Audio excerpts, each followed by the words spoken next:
Lei mais graça. As abordagens sobre a lei e graça, em sua maioria, apresentam uma mudança brusca de roteiro na história bíblica, sendo muito comum escutar: não, mas isso era na lei, agora estamos na graça. Quase como se fosse uma mudança de regime, antes era ditatorial e agora é de boa. Assim, quando viramos a página de Malaquias para Mateus, saímos de um mundo primitivo para um tempo moderno com pleno respaldo para viver fora da lei, uma nova Bíblia. Tudo bem, meu argumento pode estar um pouco caricato, mas será que é assim mesmo? Esse resumo está baseado numa exposição de Luiz Saião sobre o assunto. Tudo que está no Antigo Testamento já caducou, está cumprido e terminado? Para entender a lei, precisamos primeiro entender um pouco sobre a aliança. A aliança, ou pacto, é uma relação de benefícios e obrigações. Ela pode ser unilateral, ou seja, não depender de nenhuma condição para ser mantida. Ou pode ser bilateral, ter términos e condições que validem ou invalidem o conteúdo dessa aliança.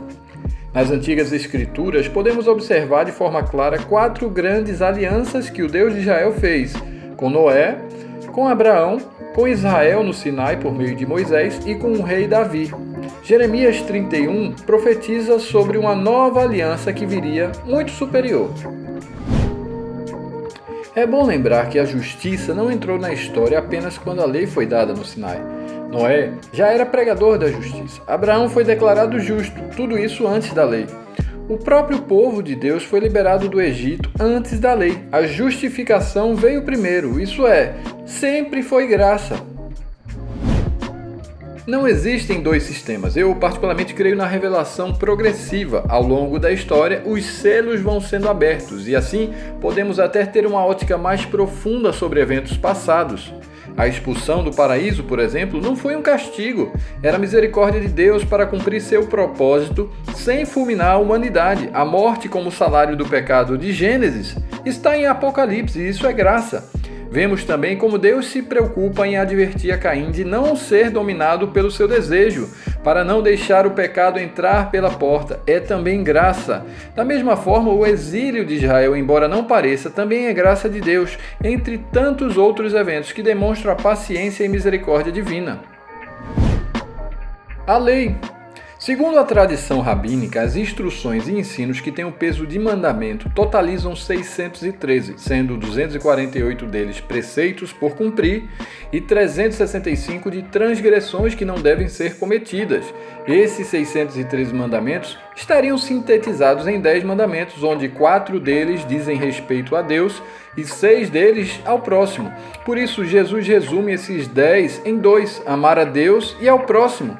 Vejam só, amar sempre esteve presente na lei. A aliança no Sinai.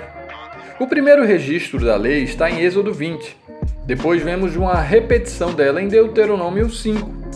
Lembra quando falamos dos tipos de aliança? Pois é, essa foi a única das 4 que era bilateral, tinha condições, exigia a fidelidade de Israel. O que aconteceu foi que eles adoraram outros deuses, foram infiéis e adúlteros, reclamando sobre si o juízo de Deus.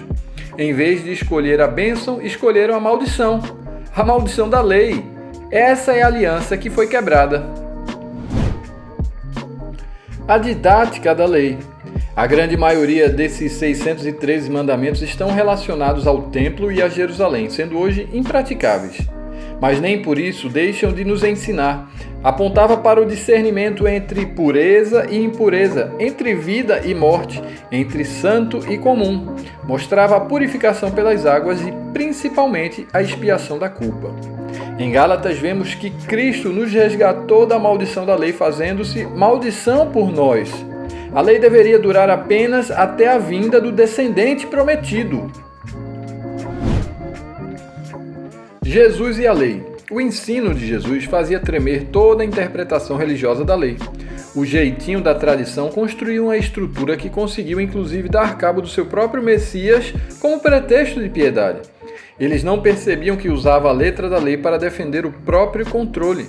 Jesus não tinha vindo abolir a lei, que foi de fato dada por Deus, mas ele tinha vindo cumprir, dar pleno sentido. Eu às vezes ficava me perguntando por que Jesus tinha que escolher justamente o sábado para tantas curas e até cheguei a pensar que poderia ser um confronto.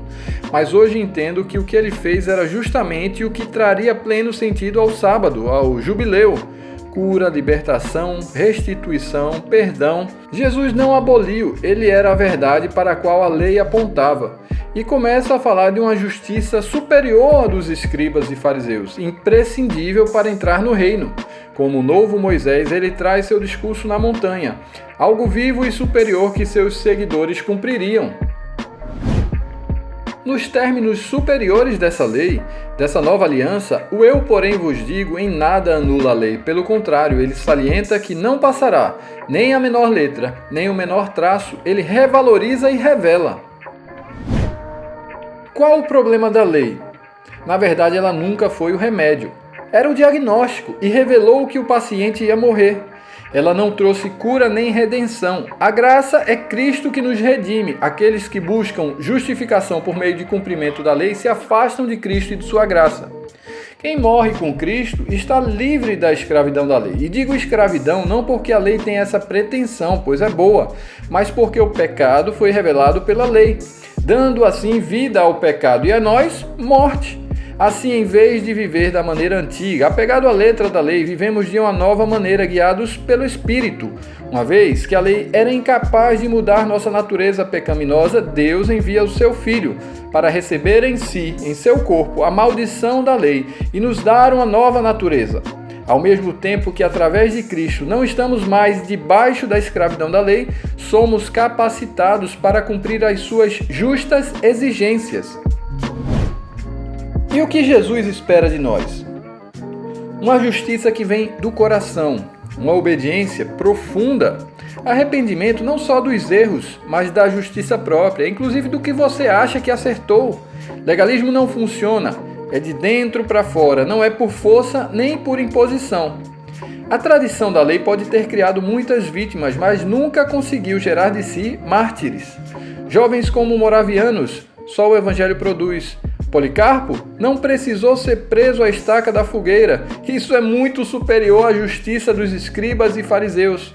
A esposa de Jim Elliot permanece na missão e o assassino do seu marido se converte. Segundo Bonhoeffer, isso é o extraordinário da vida cristã. A lei agora está em tábuas de carne, impressa na nossa mente e no coração, e amando o próximo, cumprimos os preceitos da lei.